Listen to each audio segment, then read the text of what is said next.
This program is provided by Universal Genesis. Welcome to the Deep Dive. Today, we're taking quite a journey, actually. We really are. We're starting with some pretty complex, maybe even intimidating modern philosophy. New realism, object-oriented ontology. Ooh, yeah. Stuff that sounds very academic. Exactly. But then we're going to trace it right back to ancient ethical ideas, and maybe most surprisingly, connect it all to the simple wisdom of, well, couples who've made it work for decades. It's a fascinating connection, isn't it? Linking the really abstract with something so intimate and practical. Our mission today is to get into this idea called decentering humanism. Yeah, right. Exactly. And it sounds maybe straightforward, but it's actually pushing for a pretty radical new way of thinking, a new ethic almost. Decentering humanism. Okay, it definitely sounds like knocking humans off the pedestal. What exactly are we trying to decenter from? What's the target? Well, the main target is a philosophical habit, you could say, called correlationism. Correlationism, okay. Yeah, it's basically the idea, really dominant since Immanuel Kant, that the world as we know it is fundamentally shaped by human minds. Things like rocks, trees, even computer code. They only become fully real or meaningful once we observe them, categorize them, become conscious of them. Okay, so under correlationism, we're the essential ingredient, the filter. Without us, reality itself kind of fades or loses its meaning. That's the implication, pretty much. And this is exactly where these newer philosophies like, are really pushing back hard. Decentering humanism is, well, it's an operation, a kind of philosophical exercise. An exercise. Yeah, designed to make us expand our thinking, to relativize our own beliefs, our own perspective. It's about insisting that, the rock, the algorithm, the planet, they exist truly independently. Whether we're here to look at them or not. Precisely, regardless of human observation or human concepts. Okay, let's really unpack the weight of that. Because, assuming we are the center, what's the actual harm in that? Why does it matter today if we think the universe revolves around human consciousness? Well, the danger is maybe subtle, but it runs deep. It's hubris, really. Philosophical arrogance, you could say. Hubris. If we believe the world is only truly constituted by our recognition, then, well, we basically grant ourselves unlimited permission to impose our systems, our values, our meanings onto everything else, onto nature, onto other cultures, onto technology. Right, because we're the ones defining what's real or valuable. Exactly. So decentering humanism is presented as this necessary philosophical training. It's practice to overcome that really fundamental human-centric bias. Okay, so if we're stepping down from the center, what's the core goal then? What's the guiding principle of this shift? The guiding principle is all about recovering the other. The other? Yeah, but not just other people. We're talking about restoring what philosophers sometimes call radical alterity. Radical alterity. Okay, sounds intense. It is. It means fully realizing that things outside human recognition, non-human entities, systems, objects, maybe even ways of being in other cultures, they exist truly independently. And crucially, their existence is fundamentally alien to our experience of them. We can't fully grasp it. So it's not like trying to imagine what it's like to be a bat or giving the ocean feelings. It's not personification. No, exactly not. It's the opposite, in a way. It's about acknowledging the absolute limit, that I can never, ever truly access the total reality of that rock or that star or that computer program. So it's an exercise in humility. Profound humility, yes. The core takeaway is just recognizing the limits of our own perception, our own understanding, acknowledging that, my voice, my perspective, it isn't everything. We might use the rock, but we don't define its entire existence. Exactly. We only interact with the side of the rock that relates to us, to our needs, our senses. But there's this vast, inaccessible reality to it that remains completely outside our grasp. That is a difficult shift to make, mentally. But it's necessary, you're saying. And this is where I guess it starts to feel more personal. Absolutely. Because if you zoom in from this huge cosmic scale, decentering humanism down to just me, my life, doesn't this basically become decentering the self? That's precisely the practical application. That's where it hits home. When you start to internalize the world you perceive, the one filtered through your senses, your needs, your values, that it's only one slice of reality. Just one perspective. Right. Yeah. And that your perception, your judgments, they aren't the absolute center of the universe. That's when you're really practicing decentering the self. And that allows you to think differently about, well, everything else. It gives you the intellectual toolkit, maybe, to think seriously about the unique, independent existence of things or nature or complex systems, separate from how useful they are to us or what meaning we project onto them. So philosophically, it's about shifting your whole center of gravity, moving your thinking away from just the ego towards something much broader. That's it in a nutshell, yeah. And this is why, as you mentioned, and as the sources really highlight, these very modern-sounding ideas, they strongly echo much older philosophies, specifically the philosophy of altruism. Right. This is where it gets really compelling for me, because if a 21st century philosophical concept lines up so neatly with ancient wisdom, well, that suggests something deep is going on, some universal intuition maybe. How exactly do new realism and echo those older truths about altruism? The connection is almost unavoidable, really, because if you philosophically reject the idea that the self is the absolute center of everything, well, that naturally leads you towards altruism. How so? Well, look at Buddhism, for instance. Key concepts there are non-self, the idea that there's no fixed, permanent, absolute I or ego. Right? The self is an illusion, or at least not solid. Exactly. And also dependent origination, that the idea that everything exists only in relation, in connection to everything else. Nothing stands alone. Okay, so if there's no absolute me Yeah. and everything is interconnected, Then the sharp boundary you draw between me and the rest of the world starts to dissolve. It's fundamentally illusory. I see. So if I'm not really separate, Then acting altruistically isn't just a nice moral choice. It becomes the logical way to behave, based on a correct understanding of how reality actually works. It's simply how you act when you truly grasp that interconnectedness. so altruism becomes less about being good and more about being accurate about reality. In a way, yes. And you see parallel ideas in Western thought, too. Like Spinoza. Absolutely. Back in the 17th century, Burke Spinoza's whole concept of Deus of Natura God, or nature, argues the entire universe is one single unified substance. Everything is God nature. Right. And if you can truly grasp that intellectually, Spinoza says you move beyond your petty personal desires and ego. You achieve what he called amor Dei intellectualis. The intellectual love of God, Right. or the whole system. Exactly. It's a love for the totality. And that requires transcending the personal ego, decentering the self, and embracing this vast non-human reality. It's fundamentally an altruistic move, philosophically speaking. Wow. So whether it's framed in Oda terms or Buddhist terms or Spinozan terms, the core message seems consistent. Genuine understanding means shifting the focus away from me. It's like altruism is being rediscovered, or maybe reframed, for our current era, grappling with global issues like technology, environment, cultural clashes. There's a catch, right? The sources also point out that altruism itself can be tricky. It can get twisted. Oh, definitely. This is a really crucial point. Altruism, especially when driven by strong conviction, often morphs into something else, self-expansion. Self-expansion. How does helping become about expanding the self? Think about historical examples like the Jesuit Christian missions. They were often driven by, absolute faith, pure intentions, a genuine desire to save souls. Okay, seemingly altruistic motives. Right. But what frequently happened in practice was the imposition of their specific definition of good. Their religious beliefs, their cultural norms, their political structures. They imposed their values onto other people, often leading to cultural domination or even destruction. Because they were so convinced their way was the only right way, their help was conditional on adopting their worldview. Exactly. And that basic structure, I know what's best for you and I will help you by making you more like me, it repeats itself constantly. You see it in international development aid sometimes, or maybe even, crucially today, in debates around AI ethics or global tech standards. Absolutely. Where one dominant cultural or economic power tries to impose its ethical framework on everyone else, all under the banner of helping or setting standards.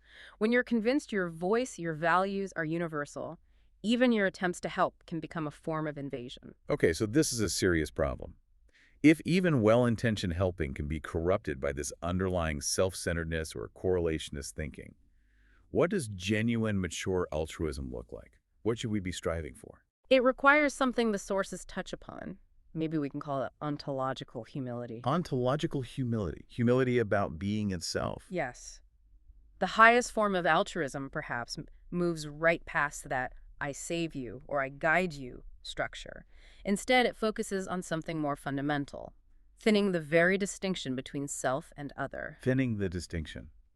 How? The ideal, as suggested, might actually be non-interference.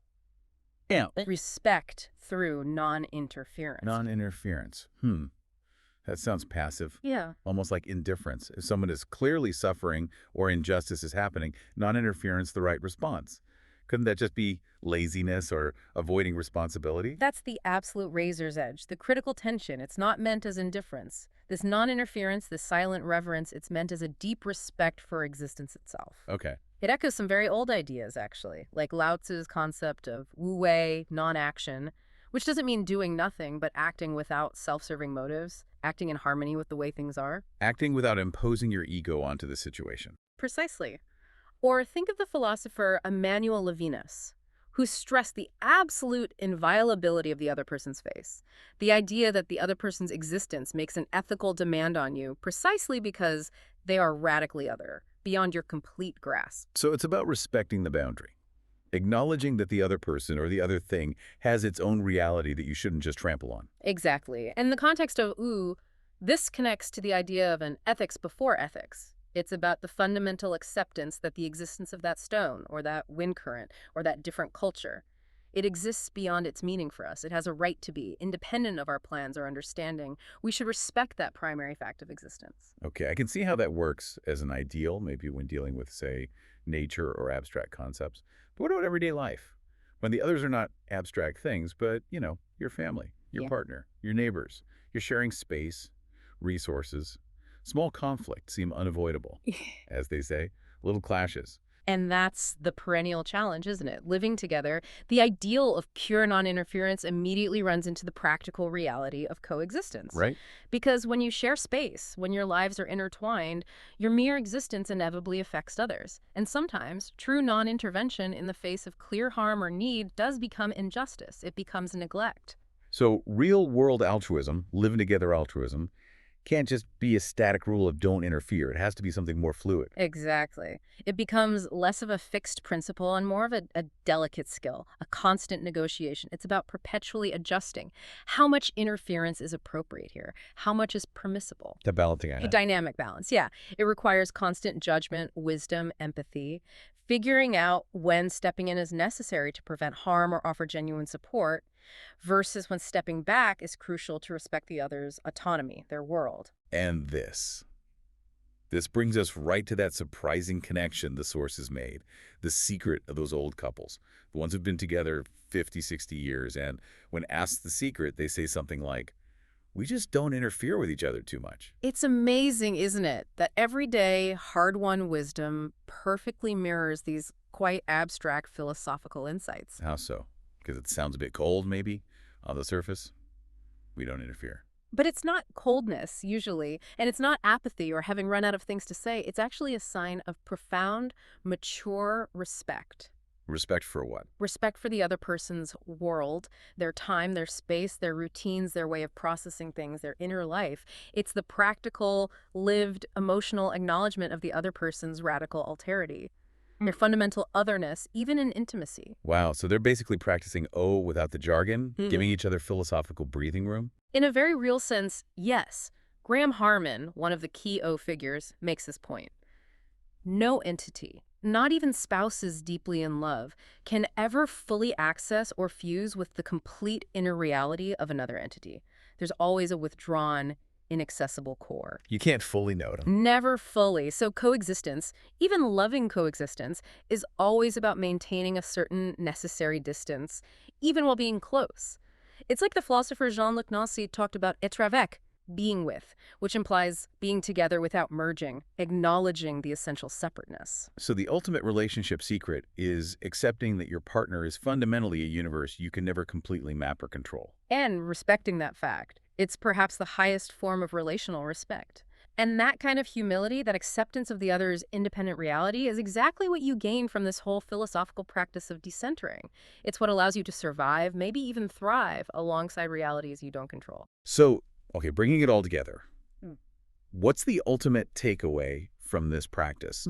Practicing this decentering, this kind of radical intellectual flexibility. What does it give us? You could think of New Realism and OOO as fundamentally a philosophical flexibility exercise. Stretching the mind. Exactly. Training us to genuinely try and imagine the world outside of human experience, like Quentin Messu's idea of the ancestral realm. Right, the time before any life, any consciousness existed on Earth, just rocks and chemical reactions. Yes. Forcing yourself to think about a reality utterly devoid of human presence, human meaning. It's a powerful imaginative leap. And the practical benefit of making that leap. Well, it fosters this crucial imaginative capacity. The ability to conceive that every position has its own world, every entity, every system, maybe even every perspective, has its own reality independent of ours. And that leads to? It leads, hopefully, to a deeper intellectual altruism, more tolerance maybe, and definitely more caution, especially regarding technology, which always carries that risk of aggressively imposing human frameworks onto everything else. This really forces a reevaluation of our place on Earth, doesn't it? If we truly adopt this framework, then human dominance seems temporary, contingent. Very much so. And maybe we need to extend our consciousness, our ethical consideration, way beyond just our own species, to the wind, the ocean currents, the slow life of rocks, like you said. If you follow that logic, yes, it forces a complete reframing of humanity's position. The Earth, fundamentally, does not need humans. Ouch. But true. It existed long before us, and it will continue long after us. We are, in the grand scheme of things, a rather brief and perhaps rather noisy chapter in an immense geological story. So we're not the owners, Nah. not the masters, maybe guests. Or maybe even just lodgers. That's a term that comes up. Lodgers. Okay, someone staying temporarily in someone else's house. Exactly, and the ethic taught by this philosophical perspective, by New Realism, is to remember that status. We are lodging here, temporarily, living within a vast, complex balance alongside countless other non-human objects and entities. And what defines a good lodger? Someone who cleans up after themselves. Doesn't make a mess. Doesn't cause trouble for the owner. Precisely. Doesn't unduly trouble the host. So the lodger philosophy. That's the ultimate ethical stance coming out of this decentering. A call for minimal imposition, maximum respect for the house. That's the idea, and it has very practical implications. When we're making decisions about environmental policy, resource use, technological deployment, the first question should perhaps be, are we behaving like considerate lodgers, or are we acting like entitled tenants trashing the place? Living lightly. Living lightly, yes. And the hope, maybe the gamble, is that if humanity can actually adopt and live by this ethic of not troubling the earth, of recognizing our own non-necessity, maybe that's our best chance for continued existence. We survive not through dominance, but through respect for the world's fundamental right to exist without our constant interference. Wow. This has been quite the arc. From abstract OOO and new realism, all the way to realizing that maybe the deepest, most mature form of altruism isn't grand action, but this profound respect for inviolability. A quiet reverence that somehow echoed in the simple lived wisdom of an old couple maintaining their respectful distance. It's a powerful through line, and it leaves us, and maybe you, the listener, with a final thought to chew on. Okay. If the Earth truly doesn't need us, if our value isn't defined by our ability to control or categorize everything, how does really truly internalizing our own non-necessity change what it even means to be human in the future? Could it be that the defining characteristic of a mature humanity going forward is precisely the practice of living wisely, humbly, living as a good lodger without bothering the world unnecessarily? This program is provided by Universal Genesis.